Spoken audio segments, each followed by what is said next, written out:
कृषि दर्शन के सभी दर्शकों को नमस्कार। स्वागत है आप सभी का आज के इस प्रातःकालीन कार्यक्रम में। किसान भाइयों बहनों, मौसम धीरे धीरे रंग बदल रहा है और इस रंग बदलते मौसम के अनुसार आप अपने कृषि कार्यों में लगे होंगे। खबरें खेती की में हम आपके लिए लेकर आते हैं कृषि जगत से जुड़ी तमाम नई जानकारियां, जिसमें होते हैं नए बनाए गए यंत्र और नए उन्नत किस्म के बीजों की जानकारी। आज के इस अंक में आप खबरें खेती की और मंडी भाव तो देखेंगे ही, साथ ही साथ आज शुक्रवार है और आज आपके खतों के सवालों के जवाब देंगे हमारे वरिष्ठ कृषि वैज्ञानिक। फिलहाल आइए कार्यक्रम की शुरुआत करते हैं और सबसे पहले देखते हैं खबरें खेती की। सोया की उन्नत किस्मों से अधिक लाभ, केले के नर फूलों से अचार बनाने की तकनीक और आलू छीलने व चिप्स बनाने का उपकरण तैयार। नमस्कार, खबरें खेती की में आपका स्वागत है। मैं हूं प्रतिमा शर्मा। मसाले की खेती करने वाले किसानों के लिए सोया की उच्च गुणवत्ता और अधिक उत्पादन क्षमता वाली किस्में जारी की गई हैं। इनकी खेती कर किसान भाई अच्छा लाभ प्राप्त कर सकते हैं। अजमेर स्थित राष्ट्रीय बीजीय मसाला अनुसंधान केंद्र के वैज्ञानिकों ने सोया की 2 नई किस्में जारी की हैं। पहली किस्म NRCSS-AD1 को सिंचित क्षेत्रों में बोने के लिए अनुकूल पाया गया है।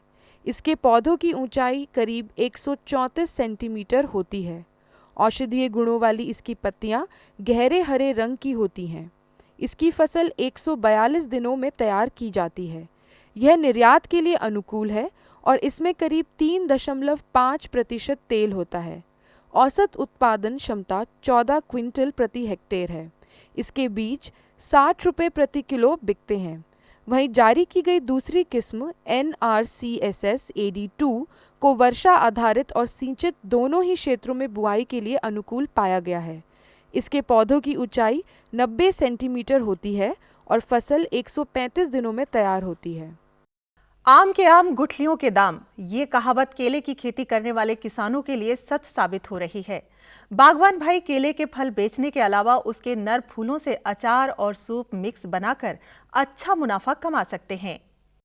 तमिलनाडु के तिरुचिरापल्ली स्थित राष्ट्रीय केला अनुसंधान केंद्र के वैज्ञानिकों ने एक नई तकनीक विकसित कर ली है। इससे किसानों की अपनी व्यावसायिक इकाई स्थापित करने का भी अच्छा अवसर प्राप्त हो रहा है। केले के पौधे में नर फूल अपशिष्ट के रूप में होते हैं, जिनका कोई इस्तेमाल नहीं होता, लेकिन अब इनसे अचार बनाया जा सकता है। इसके लिए फूलों से भीतरी भाग को निकाल दिया जाता है, फिर फूलों को हल्का उबालकर उसे पीस लिया जाता है। इसमें मसाला मिलाकर अचार तैयार करते हैं, जो सामान्य तापमान पर 1 वर्ष तक सुरक्षित रखा जा सकता है। इसमें पर्याप्त मात्रा में फाइबर होता है और नमक और तेल की काफी कम मात्रा होती है। आलू की खेती करने वाले किसानों और छोटे उद्यमियों के लिए आसान और सस्ते उपकरण बनाए गए हैं। इन्हें पैडल की सहायता से आसानी से चलाया जा सकता है। इन उपकरणों से आलू छीलने और इसके चिप्स काटने के लिए बिजली की भी आवश्यकता नहीं है। भोपाल स्थित केंद्रीय कृषि अभियांत्रिकी संस्था के वैज्ञानिकों ने आलू छीलने और आलू के चिप्स काटने के लिए 2 उपकरण विकसित किए हैं। इन्हें चलाने के लिए बिजली की भी आवश्यकता नहीं है। आलू छीलने की मशीन में स्टेनलेस स्टील का एक ड्रम लगा होता है। इसमें आलू डाल दिए जाते हैं और फिर इसे पैडल की मदद से घुमाते हैं, जिससे आलू के छिलके उतर जाते हैं। मशीन की कीमत 17,000 रुपये रखी गई है और इससे प्रतिदिन करीब 2 क्विंटल आलू छीला जा सकता है। इससे आलू की छिलाई पर प्रति टन 300 रुपये का खर्च आता है और गुणवत्तापूर्ण उत्पादन पाएंगे। खेती किसानी लगभग पूरी तरह मौसम पर आधारित है। इस कारण मौसम की सही जानकारी काफी अहम हो जाती है। मौसम की सही जानकारी होने से किसान अच्छा उत्पादन लेने में कामयाब होगा और इससे आमदनी भी बढ़ेगी। तो आइए अब लेते हैं मौसम की जानकारी। अगले 48 घंटों में जम्मू व कश्मीर, हिमाचल प्रदेश तथा उत्तराखंड में बर्फबारी होने की संभावना है। अगले 48 घंटों में पूर्वी उत्तर प्रदेश, पूर्वी मध्य प्रदेश, विदर्भ, छत्तीसगढ़, मध्य महाराष्ट्र तथा मराठवाड़ा में बारिश होने की संभावना है। अगले 24 घंटों में कोंकण, गोवा, तेलंगाना तथा उत्तरी आंतरिक कर्नाटक में बारिश हो सकती है। ये लो और बताओ बस। अरे ये क्या भैया जी, बस इतनी सी रासायनिक खाद? किसानी छोड़ रहे हो क्या? किसानी नहीं, नादानी छोड़ रहे हैं। मिट्टी की जांच कराई है। अब तो लालाजी जितनी जरूरत है उतने ही उर्वरक खेत में डालेंगे। हाँ, किसान भाई आज ही अपने जिले की नजदीकी भूमि परीक्षण प्रयोगशाला में मिट्टी की जांच जरूर करवाएं और मिट्टी में पोषक तत्व, नमी व पौधे के विकास को देखते हुए केवल जरूरत के अनुसार ही पोषक तत्व डालें। और हाँ, मिट्टी में गंधक, जस्ता, बोरोन जैसे सूक्ष्म पोषक तत्वों का पता लगाना भी न भूलें। उर्वरक और जैविक खाद के सही उपयोग से भूमि का उपजाऊपन बनाए रखें, उत्पादकता बढ़ाएं, खर्चा घटाएं और बहुमूल्य विदेशी मुद्रा बचाने में भी सहयोग दें। और हाँ, धीमी गति से नाइट्रोजन उपलब्ध कराने वाले उर्वरकों जैसे नीम लेपित यूरिया को प्राथमिकता दें और यूरिया का पत्तों पर छिड़काव करें। अरे वाह, तू तो सचमुच समझदार हो गया रे। अधिक जानकारी के लिए संपर्क करें जिला कृषि अधिकारी या किसान कॉल सेंटर। देश की विभिन्न मंडियों में जिंसों के भावों से रूबरू होते हैं, क्योंकि मंडियों में चल रहे दामों की सही जानकारी ही आपकी मेहनत के सही दाम दिलवाएगी। आइए देखते हैं मंडी भाव।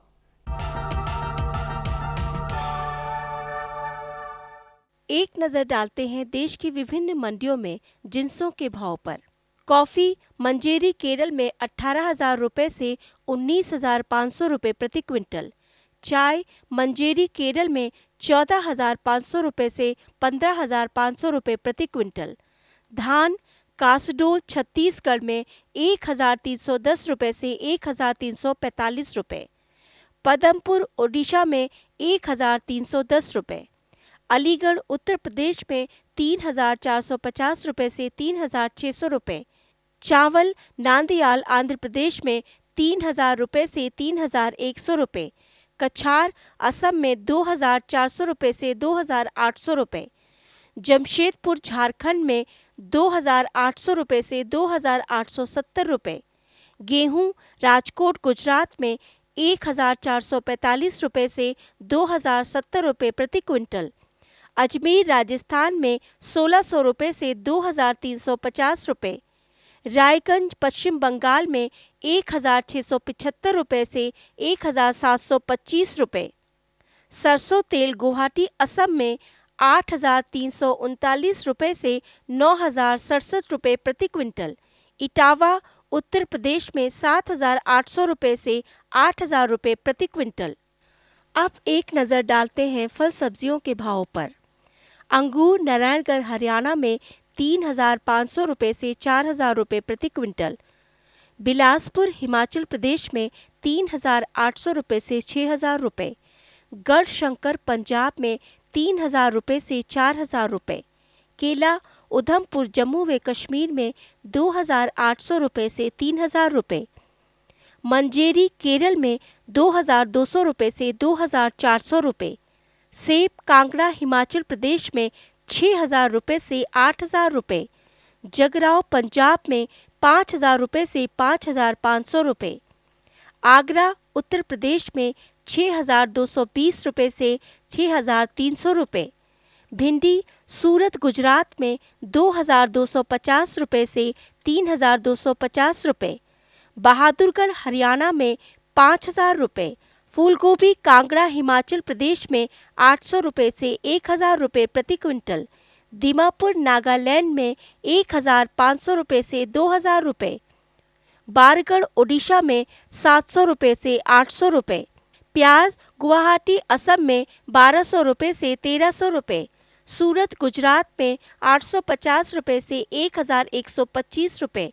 सरायकेला झारखंड में 1,500 रुपए से 1,800 रुपए।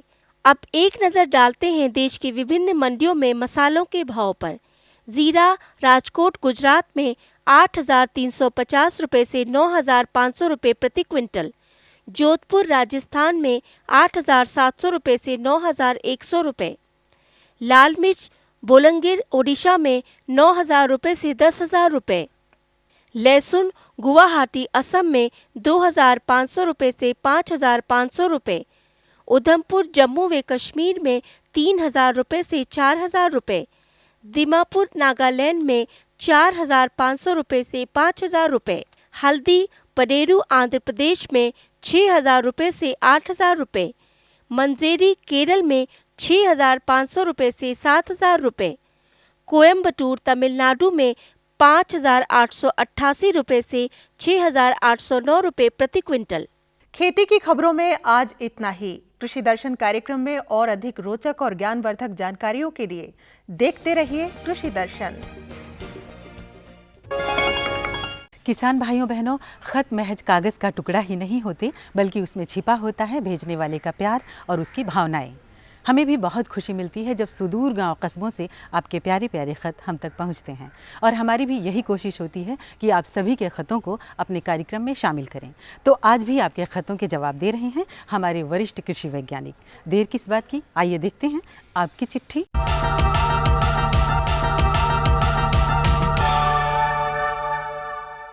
नमस्कार, आप देख रहे हैं आपका अपना कार्यक्रम आपकी चिट्ठी, जो कि एक ऐसा साझा मंच है जहां पर आपके सवालों के गुलदस्ते में हम आप ही के कृषि संबंधित सवालों के जवाब के फूल सजाते हैं, और उन फूलों को हमारे साथ सजाने में मदद करते हैं कृषि वैज्ञानिक। हमें ये जानकर बेहद खुशी है कि आप लोगों को हमारा कार्यक्रम बेहद पसंद आ रहा है। कहा जाता है कि प्रत्यक्ष को प्रमाण की आवश्यकता नहीं होती, और हम लोगों के सामने ये प्रत्यक्ष उदाहरण है आप सभी के प्यार और शुभकामनाओं का, कि ना सिर्फ हमारे पास आपके पत्र वाया पोस्ट पहुंच रहे हैं, बल्कि ईमेल के ज़रिए भी आपके बहुत सारे सवाल हमारे साथ आप लोग बांट रहे हैं। और आपके उन सवालों के जवाब देने के लिए आज हमारे साथ उपस्थित है भारतीय कृषि अनुसंधान संस्थान से हमारे साथ मौजूद प्रधान कृषि वैज्ञानिक डॉक्टर BS तोमर। डॉक्टर साहब नमस्कार। नमस्कार, स्वागत है आपका हमारे कार्यक्रम में। और आज तो हमारे दर्शकों ने ईमेल के जरिए बहुत सारे सवाल पूछे हैं, तो आप तैयार हैं उनके जवाब देने के लिए? जी बताएं। चलिए, आपको हम बताते हैं कि सबसे पहला जो हमें सवाल भेजा है, ये हमें भेजा है विजय पांडर ने राजस्थान से, और इनका पूछना है कि सरसों की फसल में पाले में बचाव कैसे किया जाए। पाले से बचाव के लिए मैं आपको 3 बातें बताना चाहूँगा। पहली बात तो आपको ध्यान रखने की ये है कि जो आपकी फसल अभी या तो फूल की अवस्था में होगी या उसमें फलियां और फूल दोनों बन रहे होंगे, ऐसी अवस्था में पाले से सरसों के अंदर काफ़ी नुकसान होता है। इस नुकसान से बचने के लिए आप एक तो अपनी सरसों की जो फसल है उसमें पानी लगा दें। पानी लगाने से पाले से होने वाला जो नुकसान है वो कम हो जाता है। दूसरा जो उपाय है उसमें ये है कि आप अपनी खड़ी हुई फसल में सल्फ़र एक तत्व होता है, उसका 2% का घोल बना करके छिड़काव अपनी सरसों की फसल में कर सकते हैं। ऐसा करने से आपकी सरसों में होने वाला पाले से नुकसान कम हो जाएगा।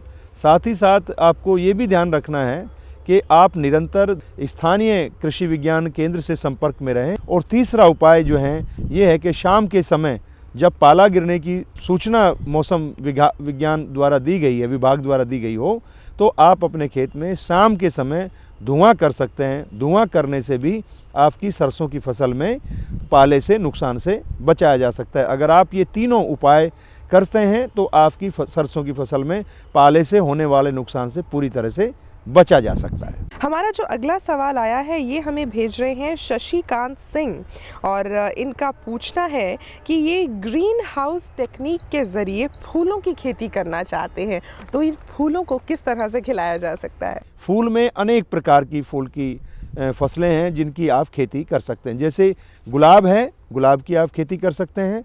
उसके लिए आपको जातियों का चयन करना होगा, क्योंकि खुले खेत के लिए गुलाब की जो किस्में हैं वो अलग हैं और पॉली हाउस के अंदर उगाने के लिए किस्में अलग हैं।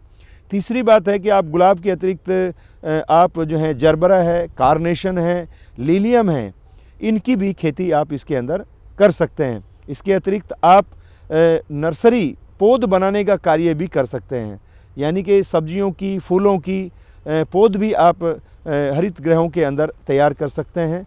लेकिन इन सब को करने से पहले मैं आपको ये बताना चाहूँगा कि आप इस कार्य में पूरी तरह से योग्य बन जाएं। इसके लिए आप प्रशिक्षण ले लें। आप प्रशिक्षण अपने राज्य के कृषि विश्वविद्यालय में जाके संपर्क कर सकते हैं, या कृषि विज्ञान केंद्र से आप संपर्क कर सकते हैं, या भारतीय कृषि अनुसंधान संस्थान में हमारा एक संरक्षित खेती विकास केंद्र है, उस पे भी आप संपर्क कर सकते हैं। क्योंकि समय समय पर संरक्षित खेती के बारे में हम किसानों की प्रशिक्षण कार्यक्रम आयोजित करते हैं या राज्य सरकारों के सहयोग से हम इन कार्यक्रमों का आयोजन करते हैं, तो आप प्रशिक्षण ले लें और उसकी पूरी योजना बना लें।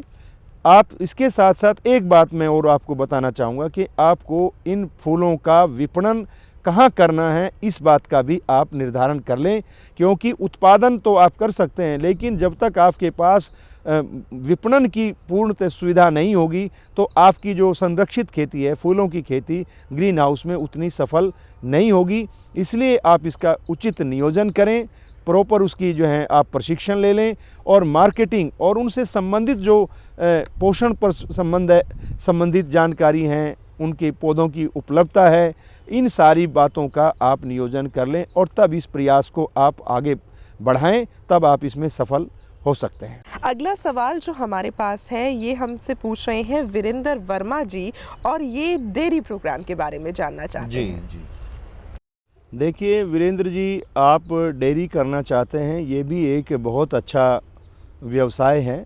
हम आपको ये बताना चाहेंगे कि आप डेयरी पालन किस स्तर का करना चाहते हैं। आपको ये पहले नियोजन करना है कि आप घरेलू स्तर पे डेयरी व्यवसाय करना चाहते हैं या मध्यम स्तर पे करना चाहते हैं या बहुत बड़े पैमाने पे आप डेयरी व्यवसाय को अपनाना चाहते हैं।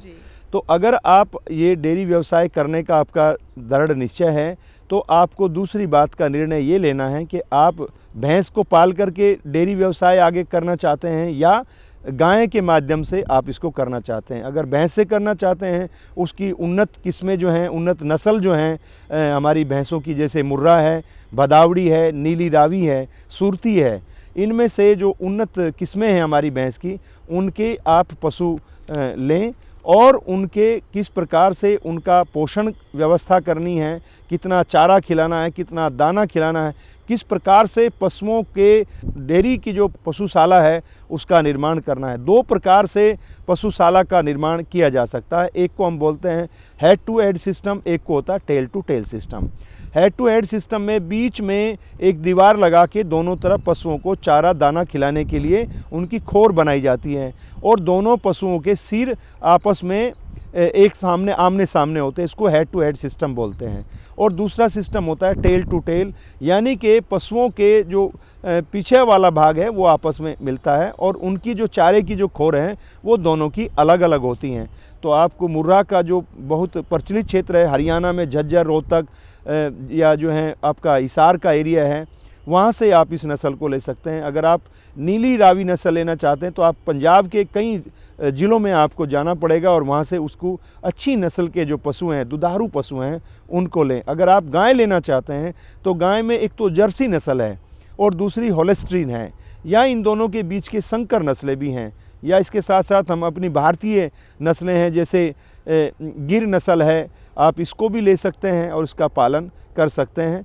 इसके साथ ही साथ मैं आपको ये भी बताना चाहूँगा कि आप इसमें प्रशिक्षण लें और पशुओं संबंधित संपूर्ण जानकारी लेकर के डेयरी व्यवसाय की तरफ आप अग्रसर हों।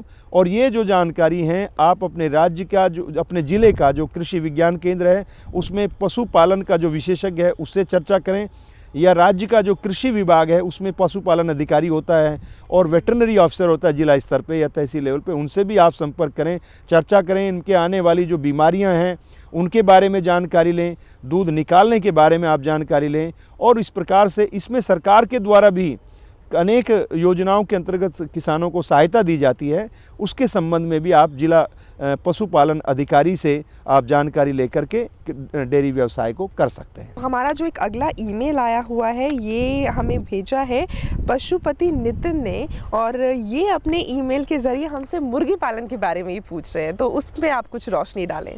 मुर्गी पालन के व्यवसाय को करने से पहले आप इसकी संबंधित जानकारी, कौन कौन सी मुर्गी की किस्में हैं, उनका अंडा देने का समय कितना है, मुर्गी का जो फीड की है वो उपलब्धता कहाँ से है, उसमें उनको टीकाकरण के बारे में, उनकी जो रखने के जो घर बनाए जाएंगे उनके बारे में, ये सारी जानकारी आप पहले व्यवसाय को शुरू करने से पहले आपको लेनी है। और इसके लेने के लिए आप पोल्ट्री डायरेक्टरेट रिसर्च है हमारी राजेंद्र नगर हैदराबाद में, उस पर संपर्क कर सकते हैं और वहाँ पे उसकी जो प्रशिक्षण है वो भी ले सकते हैं, या अपने राज्य में अगर जो आपका पशुपालन विभाग है कृषि विश्वविद्यालय में, वहाँ पे भी आप संपर्क कर सकते हैं। बेहतर रहेगा आप डायरेक्टरेट ऑफ पोल्ट्री रिसर्च के ऊपर ही से आप संपर्क करें और इसके बारे में संपूर्ण जानकारी ले लें। और इसके ऊपर सरकार के कई कार्यक्रम ऐसे भी हैं जिनमें पोल्ट्री को स्थापित करने के लिए सरकार जो है किसानों को आर्थिक मदद देती है। उसके बारे में भी आप जिला का जो पशुपालन अधिकारी है उससे संपर्क कर सकते हैं और ये पूरी जानकारी किस प्रकार से आपको सरकार का अनुदान मिलेगा आप उसकी जानकारी ले लें। तब आप मुर्गी पालन को अगर शुरुआत करते हैं तो ये एक बहुत ही अच्छा उद्योग है मुर्गी पालन, और इसको आप बहुत ही सुगमता के साथ कर सकते हैं। हमारा ये जो अगला सवाल हम ले रहे हैं, राकेश कुमार जी हमें भेज रहे हैं सवाल शिमला हिमाचल से। इनका कहना है कि इनके फील्ड में 5 सेब के पेड़ हैं, लेकिन इनके जो फल हैं ये उसे मार्केट में नहीं बेच पा रहे क्योंकि उसमें काले दाग पड़ जा रहे हैं। तो कोई ऐसी दवा है, कोई मेडिसिन है जिसके इस्तेमाल के बाद वो काले दाग उसमें ना पड़े? जी जी, ये जो समस्या है सेब में, इस समस्या को हम बोलते हैं एप्पल स्कैब। ये जो एप्पल स्कैब है ये सेब की बहुत बड़ी समस्या है। उससे फलों का विकास भी अवरुद्ध होता है, फलों की मार्केट की गुणवत्ता को भी प्रभावित करता है और आप इस समस्या से निदान पा सकते हैं। एक तो आपने जो बाग लगाए हुए हैं, जब आप इनकी कटाई करें, छटाई करें तो आप इस बात का ध्यान रखें जो पौधे के पुराने या रोगग्रस्त शाखाएं हैं, तने हैं, उनकी कटाई जब आप करते हैं उनकी छटाई करें। छटाई करके उन पे जो हैं जो खुले हुए भाग हैं उनको खुला ना छोड़ें, और जो ये छटाई के बाद जो सामग्री पौधे के आसपास पड़ी रहती है उसको भी आप वहाँ ना रहने दें, उनको इकट्ठा करके आप किसी अन्य इस्तेमाल में ले आएँ। दूसरी जो बात है, जब इसमें फल बनता है इसकी प्रारंभिक अवस्था में ही आपको एप्पल का जो स्कैब है इसका आक्रमण ना हो, इसके लिए आप जो हैं एक बहुत ही सुरक्षित फफूंदनाशी है जिसको हम कैप्टान के नाम से जानते हैं। ये संपर्क नाशी है और इसको आप छिड़काव कर सकते हैं। 2 ग्राम मात्रा प्रति लीटर के हिसाब से घोल बना लें और इसका छिड़काव आप अपनी फसल में अलग अलग अवस्थाओं पे कर सकते हैं, क्योंकि ये जो स्कैब है ये किसी भी अवस्था में फल की आ सकता है, इसलिए इसका बचाव ज़रूरी है। कई सारे ऐसे फफूंदनाशी हैं जिनका प्रभाव बहुत अच्छा है, लेकिन उनका के प्रति पौधों के अंदर इस रोग के जो रोगजनक हैं उनके अंदर रोगरोधिता आ जाती है। इसलिए जो हमारा कैप्टान है या बोर्डोक्स मिक्सचर है या कॉपर आधारित जो फफूंदनाशी हैं उनका इस्तेमाल आप अपनी बाग की एप्पल के जो पेड़ हैं उनमें फलों के ऊपर छिड़काव करके इस समस्या का आप निदान कर सकते हैं। हम आपका बहुत बहुत धन्यवाद करते हैं कि आपने हमें इतनी अच्छी जानकारी दी है। हमेशा एक बात कही जाती है कि हर समस्या का समाधान होता है, तो कृषि जगत से संबंधित आपकी कोई भी समस्याएं हो, आप सवाल हमें भेजें, आपको जवाब मिलेंगे, आपके समाधान मिलेंगे आप ही के अपने प्रोग्राम के ज़रिए। आज के लिए हम सभी को इजाज़त दीजिए। शिल्पा भावना आपसे अनुमति ले रही है। नमस्कार। आपको हमारा कार्यक्रम कृषि दर्शन कैसा लगा? अपने सुझाव, प्रतिक्रियाएं एवं सवाल हमें इस पते पर भेजें। कृषि दर्शन, कमरा नंबर 10, CPC दूरदर्शन, खेलगांव, नई दिल्ली 110049। जुड़िए हमारे साथ ट्विटर पर twitter.com/कृषिदर्शन-dd, फेसबुक पर facebook.com/कृषिदर्शन-dd और देखिए कृषि दर्शन अब YouTube पर भी youtube.com/user/कृषिदर्शन-dd। भेजें हमें मेल कृषिदर्शन-dd@gmail.com पर। किसान भाइयों बहनों, तो ये था हमारा आज का कार्यक्रम कृषि दर्शन। हमें यकीन है कि आपको ज़रूर पसंद आया होगा और आपने हमारा पता भी नोट कर लिया होगा। हमें आपके सुझाव भरे, जिज्ञासा भरे और सवालों भरे ख़तों का इंतज़ार रहेगा। फिर मिलेंगे कृषि संबंधी नई जानकारियों के साथ। तब तक के लिए अनुमति दीजिए। नमस्कार।